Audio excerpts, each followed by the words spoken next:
I mean, we're all blindfolded at times. You know, we're all persecuted. We're all, you know, I think most importantly, like, there should be equality in the world, and every culture should bridge and learn from each other. And that's one of the reasons why I'm working on this environmental process is at least to try to help the world more sustainability. Some measure. The idea of the blindfolded image, I mean, I like it to be open to interpretation as well. Like most art, it opens up doors, and the reason why I became an artist is because it opens dialogues, it creates conversation. Like today we have this amazing panel discussion, and bringing all sorts of ideas, not only culturally, but politically, and I think it's very important to have endless dialogues like this, and when people come compassionately together and share ideas, then social change can happen. Then people can work together on solving world problems. So that's awesome. Thank you for existing. Thank you for participating. Well, thank you for having me. So to answer the question about my passion, every day I go to work, I'm so happy to be there. I love all of my clients. I'm so fortunate to do this work. So the cases that I do mostly are false arrest. So if someone was imprisoned for no reason at all, usually, and especially I practice in the Bronx, a lot of times we have cases where people are arrested for trespassing into a building that sometimes they even live in, or they're going to visit a friend, or excessive force is a really huge one. So in the course of maybe a lawful arrest, maybe an unlawful arrest, there's excessive force that's being used. So those are the two main kinds of cases that I have doing this misconduct.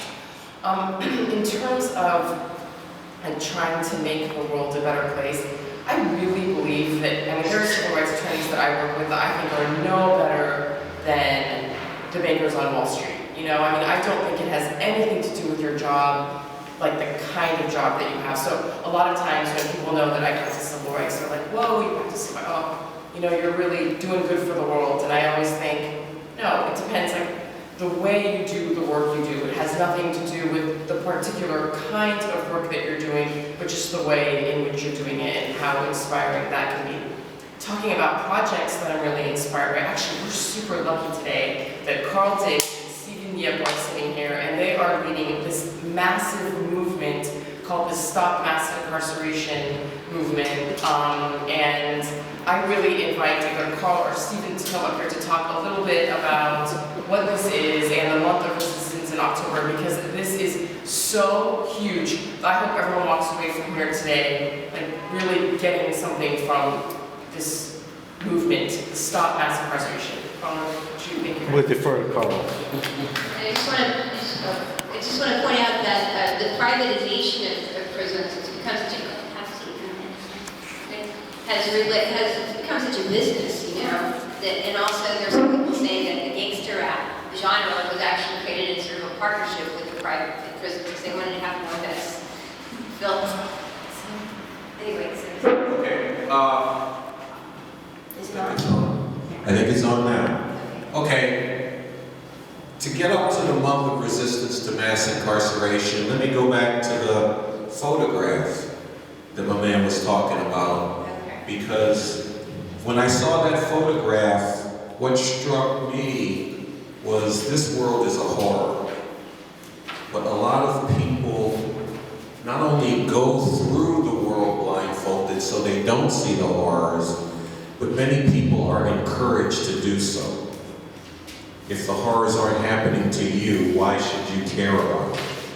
Absolutely. And see, that is just wrong. And I mean, you can probably see I'm kind of old up here. I go back to the 1960s, and it brings to mind a song by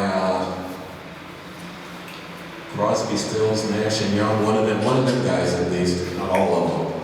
And the refrain, it's Ohio, the refrain is, how can you run if you know? And that's something that I try to work on. I try to work on having people not be able to see that they don't know about these horrors. And this is what we're trying to do with this month of resistance to mass incarceration. Because look, there's more than 2 million people in prison in this country. More and a higher rate than any other country in the world.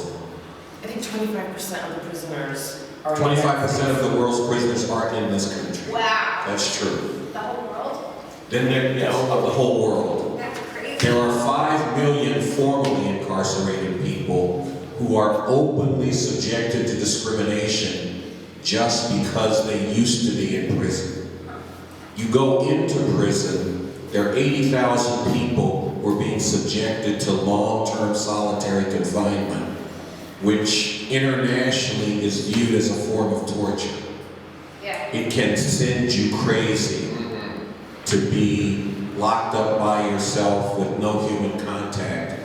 In the United States, that's done to tens of thousands of people. There have been people who've been in that situation for decades. Sorry, Colin, can I just interject by saying, there's actually a book that one of the former hostages in Yes. Iran, well, not one of the hostages from the diplomatic hostage crisis in the 80s, The but hikers? yeah, the hikers, exactly, wrote, and I forget what his name is. Do you remember his name? Actually, all 3 of them participated in writing that book. Wonderful. Josh Fatal, Shane Bauer, and I'm forgetting the sister's name. Sarah. Sarah, there you go, Sarah. Okay. Thanks. And he talks about, or they talk about how they're being in the United States solitary confinement was, did he, I forget exactly. He went, They said it was worse. They said the conditions in solitary confinement here were worse than the conditions they suffered under Iran. Well, we feel it's time, and they didn't just say this off the top of their head. They went and visited the prisons and looked into the solitary confinement areas to compare it to where they had been held in Iran, and they said it was worse. But here's what we're doing. We are setting October as a month to stand up and say no more to this. It's going to begin with the publication of the call, which I gave most people here a copy of, in major publications. There will be a one-day hunger strike on October 1st, and we're promoting people taking that up around the country. Among prisoners. No, I'm talking about what's going to be done outside the prison. Okay. People in prison are talking about maybe they'll do something as well, but we're not trying to tell the people in prison what they should do. We leave it to them to determine what they're going to do, and if they make a move, we're going to back them up. There will be a weekend of sermons in religious institutions, churches, mosques, synagogues. A week of panels and symposiums on college campuses all across the country. There will be a weekend of cultural expressions anchored by a major concert. All of this against mass incarceration.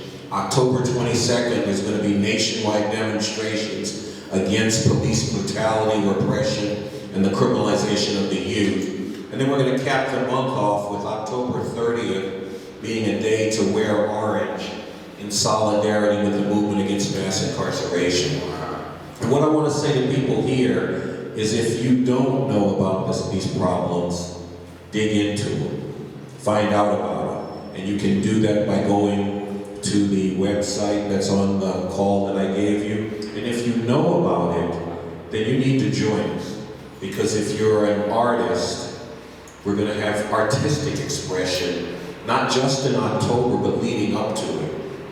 If you're an activist, spread the word to the people that you work among and bring them into this. If you're on a college campus, organize your campus. Wherever you are, there's a role that you can play in this. You know, if you're in a faith institution, the people in your faith institution need to take this up and spread it. Because this is really one of the many horrors that people in this country and around the world are subjected to. And they need to be stopped. And to stop them is going to require people standing up and saying no more to this. The last thing I'll say is that this month of resistance to mass incarceration was something that came from a proposal that myself and Cornel West made. And there's an important angle to this. I mean, y'all know Cornel West. Let me just mention really quickly that the Sign of the Times, Immortal Technique song, he's got the handwritten lyrics on the other side of his wall. On the recording, the Sign of the Times, the song, last part is rise up, it's not your time to die yet, and that's Cornel West singing, or saying that on that Immortal Technique song.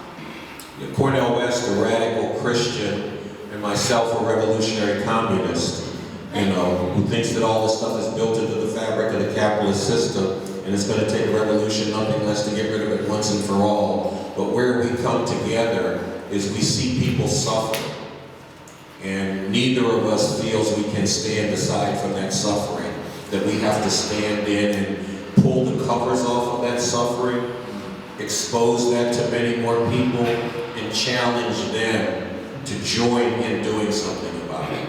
Because it may appear as if it's not affecting you. And again, I'll go back to Gil Scott-Heron, which again dates me.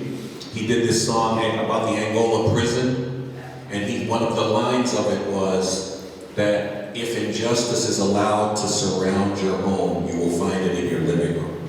So let's not wait. In the spirit of working together with like groups you would expect to work together, like Christians and communists, I have to mention the irony of the fact that the reason I was even able to go to Iran was because a friend of mine who was a Republican and considers himself to be a conservative took me there because he had the money to take me and he likes to travel. And I was like, let's go to Iran and see. I'm sure there's some amazing, beautiful things to see. And did you want to ask? Yeah, question. Yeah. For the people that are incarcerated, right? What's your solution? Because it makes sense what you're saying, but there's people that are locked up. A lot of them, there's a reason why they're there. I would think so. Maybe they're cause riots. Solitary is it is harsh. You're right. I don't agree with it. But what's your solution? What do you do with all? You can't put them back in the population, into the real population. General population might be a problem. And where? Go ahead and finish. So just think about it. What are you going to do? It's organized. It's already a mess, but you can't take that many people and just put them back into general population. There's got to be a solution, and for them to change that, they need an idea that's better. What would be better than that? Okay, see, that takes me. It's already like that, you know?